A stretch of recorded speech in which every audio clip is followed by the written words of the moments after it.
दुनिया के सबसे लंबे आदमी और सबसे छोटी महिला का जीवन हमारे जीवन से कैसे अलग है। जोएन की ऊंचाई 2 मीटर 53 सेंटीमीटर है, जो लगभग 2 वयस्कों की ऊंचाई के बराबर है। हालांकि कई लोग जोएन की ऊंचाई के फायदे से जलते हैं, लेकिन इतनी ऊंचाई भी जोएन के जीवन में कई परेशानियां लेकर आई है।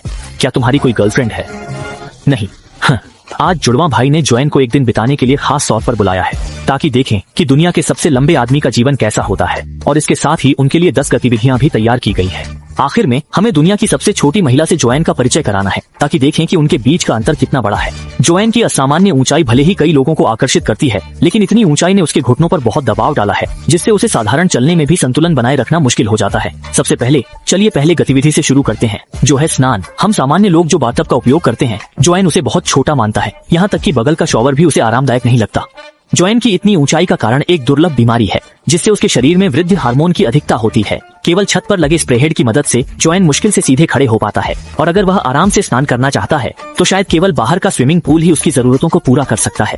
जोएन की स्नान करने की आवश्यकताओं को समझने के बाद जुड़वा भाई उसे अपने कमरे में ले जाते हैं, लेकिन कमरे में जो बड़ा बिस्तर है, जो बाजार में उपलब्ध सबसे बड़े आकार का है, उस पर जोएन लेटने पर भी वह छोटा ही लगता है। हम सामान्य लोग आमतौर पर 16 साल की उम्र में बढ़ना बंद कर देते हैं, लेकिन जोएन ने 30 साल की उम्र तक अपनी विशाल कदकाठी को बनाए रखा, जिससे वह गेम कंट्रोलर भी नहीं चला सकता। दुनिया के सबसे लंबे आदमी के अलावा जोएन के पास 2 और गिनीज वर्ल्ड रिकॉर्ड हैं। उसके पास दुनिया के सबसे बड़े हाथ और सबसे बड़े पैर हैं। उसकी विशाल कदकाठी ने उसे अद्भुत ताकत भी दी है, यहाँ तक कि जुड़वा भाई मिलकर भी उसकी एक उंगली को नहीं हिला पाए। जोएन की इस अद्भुत ताकत का अनुभव करने के बाद जुड़वा भाई उसे तीसरी गतिविधि ऊंचाई मापने के परीक्षण में ले गए। हालांकि जोएन के पास ऊंचाई का बड़ा फायदा है, लेकिन वह कूद नहीं सकता, इसलिए भाइयों को उम्मीद थी कि वे एक बार जीत सकते हैं। लेकिन जैसे ही प्रतियोगिता शुरू हुई, जोएन ने बिना किसी मेहनत के 3.55 मीटर की ऊंचाई पर एक स्टिकी नोट चिपका दिया, जो मानक बास्केटबॉल रिम से 30 सेंटीमीटर ऊंचा था। जबकि छोटे भाई ने दूर से दौड़कर भी केवल 3.2 मीटर की ऊंचाई तक ही पहुंच पाया, क्योंकि ऊंचाई में जीत नहीं मिल रही थी। इसके बाद दोनों भाई उल्टी दिशा में चले जाते हैं। वे देखना चाहते हैं कि क्या जोएन का विशाल शरीर अपनी लैम्बोर्गिनी में बैठ सकता है। तुर्की में जोएन आमतौर पर घर के वाहन में यात्रा करता है, क्योंकि हमारे अधिकांश घरेलू कारों की ऊंचाई केवल लगभग 1.5 मीटर होती है, जबकि जोएन की बैठने की ऊंचाई ही 1.83 मीटर है। वह सामान्य घरेलू कार में बैठ ही नहीं सकता। सौभाग्य से भाइयों की लैम्बोर्गिनी एक कन्वर्टिबल है। जोएन ने बड़ी मेहनत से कार के अंदर बैठने की कोशिश की, लेकिन उसके चेहरे से पता चलता है कि वह अंदर काफी असहज महसूस कर रहा है।